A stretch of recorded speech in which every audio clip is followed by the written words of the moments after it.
Mesdames, Messieurs les honorables députés, Mesdames, Messieurs les ministres et secrétaires d'État,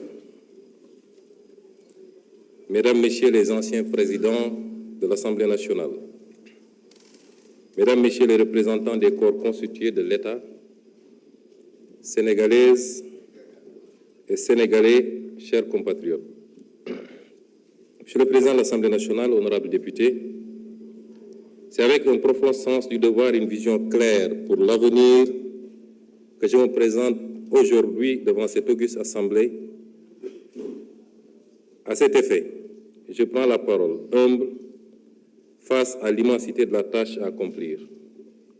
À travers votre institution, je partage avec les 18 millions de Sénégalaises et Sénégalais vivant dans les villes, dans les campagnes et de la diaspora, la politique générale du gouvernement pour les 5 prochaines années, adossée à une doctrine et des principes de rupture systémique pour les 25 prochaines années.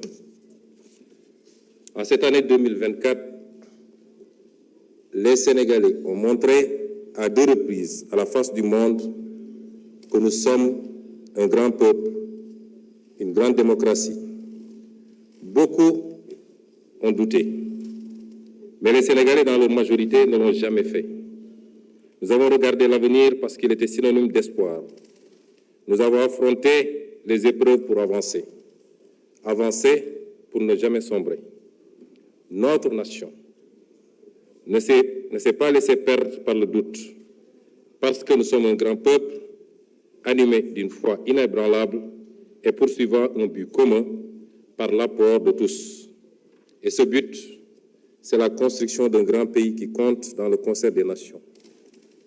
Alors, n'ayons pas peur de questionner nos certitudes.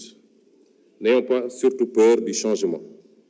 Monsieur le Président de l'Assemblée nationale, honorables députés, le 2 avril 2024, le Sénégal est en train de plein pied, grâce à la résilience de son peuple et à la détermination de sa jeunesse, dans une ère nouvelle de son histoire, l'ère d'une ambition restaurée, à la fois nationale et africaine, l'ère d'un projet commun taillé à la juste mesure des aspirations de notre peuple tout entier, l'ère enfin de la poursuite sincère d'une prospérité partagée par tous, loin des ressources pour quelques-uns. Cette ère nouvelle est une rupture, oui, en phase avec les orientations et l'exemple posé par le président de la République, son Excellence M. Bassirou Diomaye Diakhar Faye. Il échoit à toute la nation sénégalaise de rompre de manière ferme et résolue avec certaines façons de penser et de voir notre cher pays, ainsi qu'un bon nombre de pratiques établies.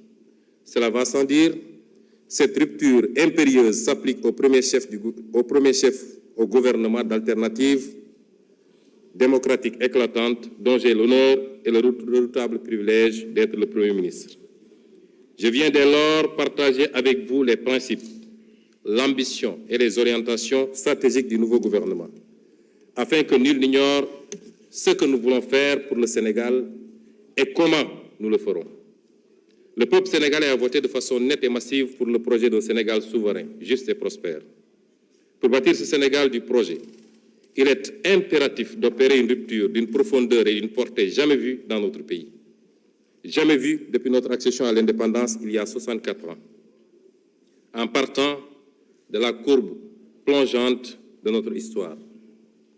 Le Sénégal d'hier, un pays modèle dans une Afrique conquérante, partie intégrante des grands empires et royaumes d'Afrique de l'Ouest du XIIe siècle à l'arrivée des premières puissances coloniales.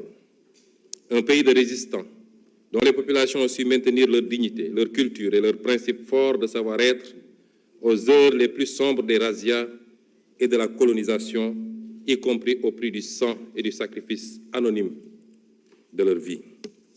Ce fut le cas lors de ce grave mardi de Nder, où les femmes sénégalaises, par dizaines, ont préféré la mort à l'esclavage et au déshonneur.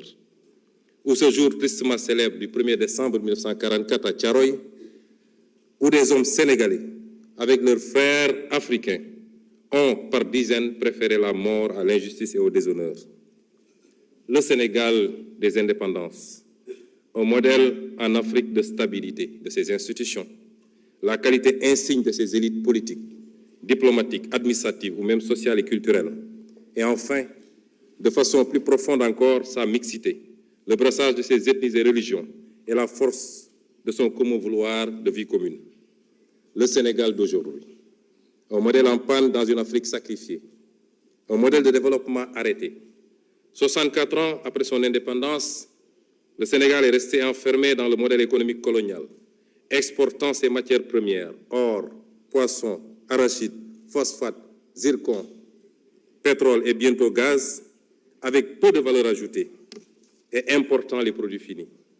L'énorme déficit de la balance commerciale de l'ordre de 5 300 milliards en 2023, presque 30% du PIB, qui se creuse d'année en année, montre combien notre économie est aujourd'hui peu compétitive.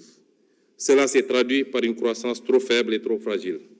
La croissance annuelle moyenne de 1960 à 2023 a été seulement de 3,1%, face à une population qui a augmenté en moyenne de 2,7% par année.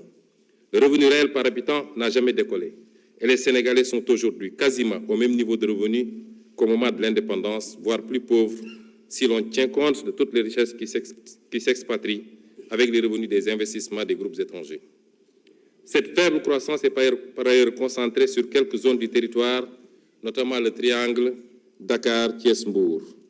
Au final, la triste réalité des chiffres depuis l'indépendance montre que notre pays est enfermé dans un cercle vicieux de sous-développement et de pauvreté, avec des matières premières locales peu valorisées, un secteur privé national qui ne décolle pas, des filières peu compétitives, une croissance structurellement faible et fragile et un territoire national peu aménagé et pauvre. Un modèle social en crise aiguë, avec notamment une jeunesse désabusée, sans perspective dans son propre pays. Chaque année, le nombre d'emplois formels créés est très largement inférieur au nombre de jeunes arrivant sur le marché du travail. Une justice où l'action de quelques-uns a fait perdre la confiance de presque tous. Une école où l'on désapprend bien souvent et où l'on déséduque encore plus. Un modèle démocratique fortement fragilisé qui a su rester debout grâce à la résilience des millions de Sénégalais, d'Est en Ouest, du Nord au Sud. Notre peuple, notre précieuse démocratie a vacillé, mais elle a tenu. Dieu merci. Hommage au peuple sénégalais, en particulier à sa jeunesse, pour la lutte qu'il a menée pour préserver ce modèle démocratique, cette force vitale pour la résistance démocratique. Chers jeunes, chers concitoyens, nous devons désormais la mobiliser pour le développement du pays. Toutes ces régressions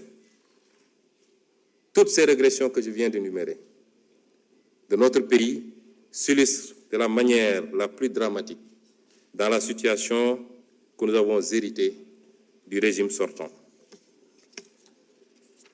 Je m'en vais vous faire en quelques lignes l'état des lieux et les mesures immédiates de redressement, puisque le programme ou les projections que je vous ferai plus tard ont déjà démarré depuis 8 mois. Monsieur le Président de l'Assemblée nationale, honorables députés,